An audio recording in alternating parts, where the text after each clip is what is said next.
उसने खुद पर नाराज होते हुए कहा, ये मेरे कर्मों का ही फल है, मैं कितनी मतलबी हूं, छी। उदासी में ये कहते हुए उसने जमीन पर एक लात मारी और टूटे भरोसे के साथ वो जोर जोर से रोने लगी, जिसकी आवाज वहां मौजूद बहुत लोग सुन पा रहे थे। काव्या जमीन से उठने ही वाली थी कि उसे कुछ महसूस हुआ, और फिर जैसे ही उसने अपना सर उठाकर देखा तो वो नजारा देखकर चौंक गई। उसके सामने ध्रुव खड़ा हुआ था। वैसे तो ध्रुव वहां से जाने वाला था, लेकिन काव्या की रोती हुई शक्ल देखकर उसे उस पर तरस आ गया। मुझे रास्ता दो, मैं कोशिश करता हूँ। ये कहते ही काव्या ने ध्रुव के लिए जगह बनाई ताकि वो पर्दे को तोड़ने में काव्या की मदद कर सके। तभी खुद को पर्दे के सामने ले जाते हुए ध्रुव ने अपनी आंखें बंद की और एक गहरी सांस ली, जिसके बाद ध्रुव ने आंखें खोलकर अचानक अपना हाथ पर्दे की तरफ बढ़ाया और उस पर जोर से वार किया। ध्रुव का हाथ पड़ते ही वो मोटा पर्दा भी कड़कड़ाते हुए टूट गया। फिर काव्या से बिना कुछ कहे वो पलटकर इरा के पास चला गया, जो इस वक्त थोड़ी ही दूरी पर खड़ी थी। दूसरी ओर बड़े दरवाजे के पास अब एक टेबल रख दी गई थी, जहां कलम और एक मोटी सी किताब रखी हुई थी। एक बूढ़ा आदमी वहां बैठकर सारी खास तकनीकों का हिसाब बना रहा था। दरवाजे के उस पार से जो भी अपने साथ कोई तकनीक लाता, सीधे उस आदमी के पास जाकर साइन कर रहा था। यह हिसाब हर साल रखा जाता था ताकि दल की शक्तियों के बारे में दल के लीडर को बताया जा सके।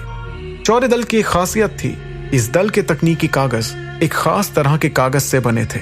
इस कागज पर इस तरह का जादू किया गया था कि अगर कोई बाहर का आदमी इन्हें जोर जबरदस्ती से चुराने की कोशिश करता है तो वो कागज अचानक कोरे हो जाएंगे। इसका मतलब तकनीक का राज ही रहेगा। लेकिन अगर कोई बहुत ज्यादा ताकतवर हो और जादू का तोड़ भी जानता हो तो ये जादू किसी काम नहीं आएगा। लोगों की लाइन लगभग खत्म ही होने वाली थी और अब साइन करने की बारी ध्रुव की थी। उसने आगे आकर अपनी जेब से गहरे लाल रंग का कागज निकाला और उस बूढ़े आदमी को पकड़ा दिया। तुम्हें नियम तो पता है ना? पहला नियम है कि ये कागज गलती से भी किसी और दल के हाथ में नहीं लगना चाहिए, नहीं तो कुछ बहुत बुरा हो जाएगा। दूसरा नियम है कि तुम्हें ये कागज 1 साल बाद लौटाना होगा, चाहे तुम तकनीक सीख पाओ या ना सीख पाओ। और तीसरा और सबसे जरूरी नियम, ये कागज और इस पे लिखी तकनीक हमारे दल की धरोहर है, इसे एक खरोच भी नहीं आनी चाहिए, समझे? उस बूढ़े आदमी से नियम सुनकर ध्रुव ने हामी भरते हुए अपना सिर हिलाया। जैसे ही वो दोनों बाहर आए, ध्रुव को ताजी हवा महसूस हुई और उसने रुककर एक गहरी सांस ली, जिससे उसके चेहरे पर एक मुस्कुराहट आ गई थी। तभी ध्रुव को गहरी सांस लेते हुए देख एक भारी आवाज ने उससे पूछा, क्या हो गया ध्रुव? ध्रुव ने अपनी आंखें खोलकर देखा कि अरेंद्र उसके पास ही खड़े थे।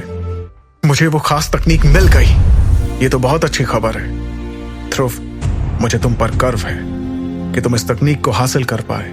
अब जो तुम्हारे पास चौरे दल की खास तकनीक है, तो तुम भी इस दल के रखवाले बनने के लिए तैयार हो।